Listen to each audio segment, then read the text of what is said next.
Ángel Esteban Aguilar Morales, alias Lobo Menor, fue capturado en el aeropuerto El Dorado de Bogotá tras su llegada desde México. Está implicado, es una de las piezas en el rompecabezas judicial del magnicidio del ex candidato presidencial ecuatoriano Fernando Villavicencio, que recordemos fue perpetrado el 9 de agosto de 2023, allí en el norte de Quito. Precisamente para hablar de este proceso judicial y de qué tanto ha avanzado y cómo ha actuado la justicia ecuatoriana, nos atiende Amanda Villavicencio, que es la hija del ex candidato presidencial. Amanda, un gusto tenerla aquí en Noticias Caracol para Colombia.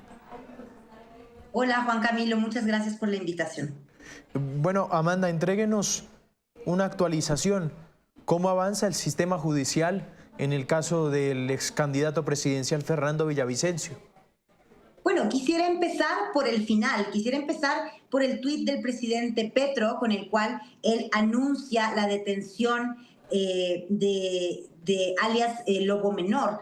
De una manera curiosa, él intenta posicionar la idea de que alias el Lobo Menor es el autor intelectual del crimen de nuestro padre, lo cual no es preciso. Y al ser él una persona pública con tanto alcance, me parece importante iniciar por ahí.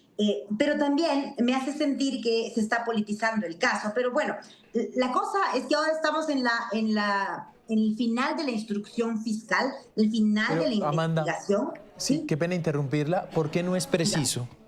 Voy a explicarle justamente ahora. Sí. En esta instrucción fiscal se vincularon a los primeros cuatro cabecillas del caso, voy a decir, que serían Javier Jordán, Ronnie Aliaga, Daniel Salcedo y José Serrano. Casi al fin de esa instrucción fiscal se decidió, por todas las investigaciones, todas las pericias, los testimonios que se habían recabado hasta el momento, se decidió vincular también a los tres cabecillas del cártel de los Lobos, ¿sí? En esto serían alias Pipo, alias Esteban, alias de Lobo Menor y alias Gordo Luis, ¿sí?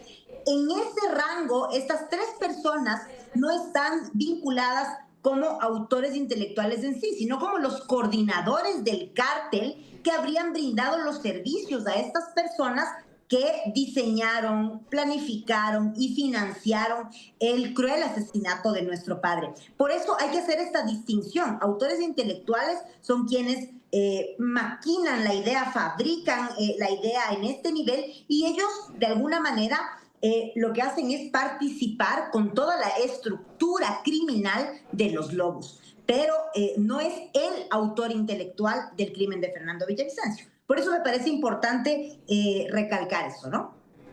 Claro. ¿Por qué usted dice que, es decir, usted ve la intención de graduarlos como autores intelectuales en una intención política? Sí. ¿Por qué? Sí. Mire, lo primero es que sabemos que el presidente Petro es coideario de Rafael Correa, que en mi país ha sido nombrado también y llamado a declarar, que no se presentó, por cierto, en la investigación del caso, ¿no? Y sabemos que ya lo hicieron con alias Pipo, por ejemplo. La misma estrategia, el mismo modus operandi. No creemos que el rato que alias de Lobo Menor esté aquí en Ecuador va a decir toda la verdad y nada más que la verdad. Sabemos cómo actúan los criminales y lo que menos quieren es pagar sus condenas, ¿no? Lo entendemos. Pero sabemos que la RC, la Revolución Ciudadana, está manchada en el crimen de nuestro padre. Pero también sabemos, por ejemplo, que mi padre, un mes antes de morir, menos de un mes antes de morir, había denunciado las vinculaciones de la RC, por ejemplo, con Nicolás Petro y el caso del hombre Marlboro, que fue parte del financiamiento de campaña del presidente Petro. Entonces, entendemos en qué bando está el presidente. Por eso se nos hace muy extraño ese tuit en el que desinforma de una manera pues irresponsable, porque además él es una persona pública, ¿no? Tiene muchísimo alcance su tuit. Y yo espero que esto no se politice, sobre todo porque ustedes están a las puertas de un proceso electoral, pero también ustedes conocen desde dentro lo que es estos asesinatos dentro de los procesos democráticos. Y están pasando justamente el tema de Miguel Uribe. Creo que pueden comprender que no hay un crimen, obviamente, ¿no? Los crímenes que pueda haber cometido el lobo menor en Colombia no son equiparables con el magnicidio de Fernando Villavicencio. Entonces, Colombia no debería retener más tiempo al lobo menor, sino que debería facilitar la extradición expedita al Ecuador. Amanda, ¿por qué este lobo menor se fugó, no? Él tenía una prelibertad, él tenía un beneficio penitenciario que se llama prelibertad. Él fue condenado a 20 años de prisión por asesinato, ¿sí? Él obtuvo una prelibertad extraña, no se sabe cómo fue, acá se ha pedido que se investigue eso, pero además con complicidad del SNAI, que es la oficina que controla a las personas que están privadas de la libertad, con informes falsos se justificó estos 2 años de presentaciones telemáticas vía Zoom, imagínate, y en las que se presentaban fotos alteradas, en las que nunca se verificó que él estaba en su casa o no.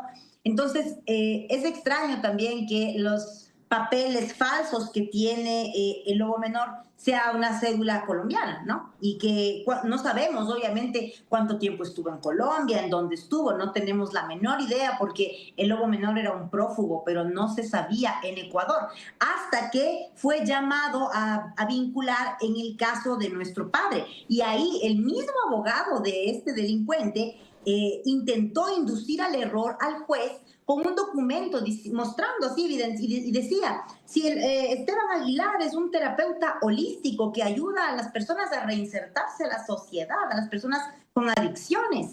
Nosotros nos quedamos locos y resulta que él ha sido terapeuta de una fundación en Quito y que está estudiando en la Universidad de Loja, cuando todo eso era como parte de una estrategia, ¿no?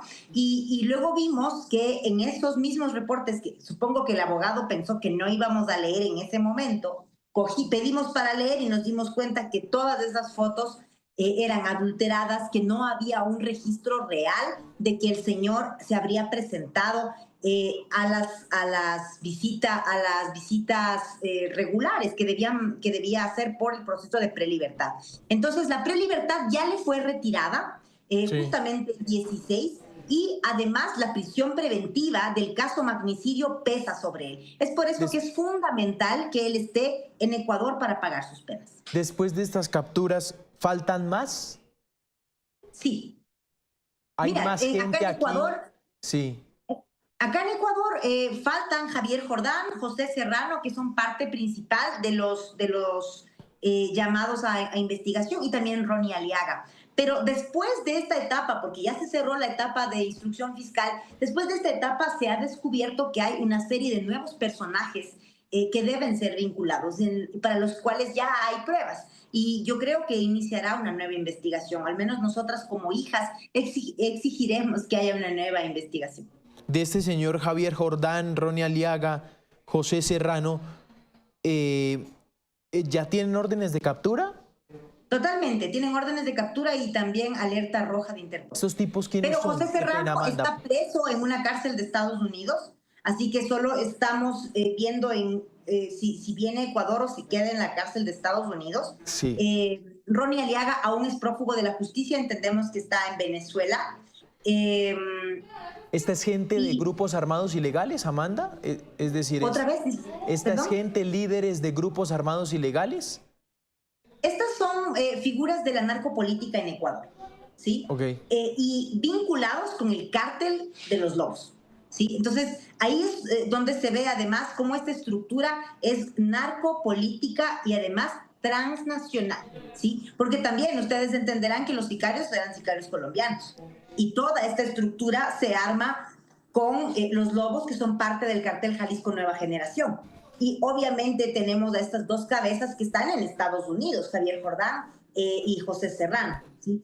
Y ahora Ronnie Aliaga, hace poco descubrimos que cuando fueron periciados sus teléfonos, que no es hace mucho, estuvo en Colombia y que el perito que fue a hacer el proceso fue a Colombia a ver los teléfonos de Ronnie Aliaga, cuando Ronnie Aliaga era un prófugo de la justicia. Entonces es extraño realmente todo este proceso, pero al mismo tiempo creo yo que aquí en Ecuador se están iluminando muchos espacios y que cada vez todo es más esclarecedor y que las personas que aún no comprenden cómo funciona este mecanismo, poco a poco comprenderán. Sí. Que lo más importante para nuestras democracias es limpiar la política y que los criminales dejen de ser opciones políticas. Todas estas personas que hemos mencionado, que usted ha mencionado, ¿qué tienen que ver con el correísmo?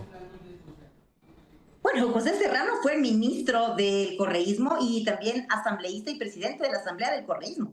Primero, Ronnie Aliaga, bueno, no sé si ex Latin King, que es una de las pandillas más grandes acá en Ecuador, también asambleísta del correísmo. Javier Jordán, beneficiario de contratos estatales durante la época del correísmo. Daniel Salcedo, servidor del correísmo, ¿no? Estas son estas personas vinculadas directamente al correísmo. Y el cártel de los Lobos es un cártel, ¿no? Que está ahí jugando a disposición también, pero entendemos que ellos son quienes tienen el dominio más grande ahora en Ecuador. Acá hay el caso Metástasis. Cuando se estalla el caso Metástasis en diciembre del 2023, se exhiben los chats periciados por la Fiscalía General del Estado, en la que se puede evidenciar toda la estrategia, toda la estructura narcopolítica entre el correísmo y estos personajes, entre Leandro Norero, que era el líder en ese momento de los Lobos, y el correísmo en general, los asambleístas, ¿sí? Sí. Si este tipo, José Serrano, está capturado en manos de justicia estadounidense, ¿por qué, como decimos popularmente acá, no ha cantado? ¿Por qué no ha dicho lo que sabe? ¿Quién le dijo que no ha cantado? ¿Quién le dijo que no está cantando? Está cantando, lo sabemos. ¿Y qué ha dicho? Bueno, hasta eso no sabemos todavía, pero yo creo que por eso están desesperados, por eso están haciendo todas estas acciones. Imagínate que hace poco Es que precisamente tiempo, voy a eso, todavía no se conoce qué ha dicho. no, pero en los actos de los mafiosos se puede detectar su desesperación, ¿sí? Entonces, por ejemplo, que de un día para el otro, alias Pipo, el líder del cártel de los Lobos, saque del bolsillo la teoría de que el criminal asesino de mi padre es Daniel Noboa, cuando es una teoría que no tiene ni hilo en el tiempo, que no tiene, o sea, que nosotros hemos venido investigando 2 años, no tiene ningún sentido. En ese momento Daniel Noboa no era nadie, ni siquiera estaba destinado a ser presidente en ese momento. Toda una serie de cosas nos hace saber que lo único que están buscando es empañar el caso. Nos hace saber que están tan desesperados que ni siquiera se preocupan de descargar pruebas para demostrar su inocencia, sino que lo único que dicen es que el caso es armado por fiscalía. Y tengo que decir que veo una fiscal valiente que se está jugando por el país. Claro.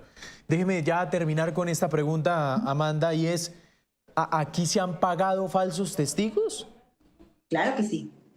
Lo hemos ya evidenciado, es un hecho, están las pruebas de eso, están los audios en los cuales se quiere comprar a un testigo y el testigo que quiere comprarle al otro testigo le dice, dale, claro, Yaño, mira, estos manes tienen mucha plata, ellos te aseguran todo, ellos te van a dar casa en Miami, trabajo en Miami, una nueva vida para tu familia, así tú te quedes pagando en la cárcel, nueva vida para tu familia, ¿sí? Y claro, esta persona no accedió y por eso tuvimos acceso, valga la pena la redundancia, a estos chats que tuvieron estas personas. Y también, curiosamente, la misma defensa de José Serrano pidió periciar un audio en el que se demuestra cómo ellos están acostumbrados a amedrentar a la gente para lograr lo que quieren, entre eso, decirle a un señor que de alguna forma está implicado también porque estaba siendo usado como director de una cárcel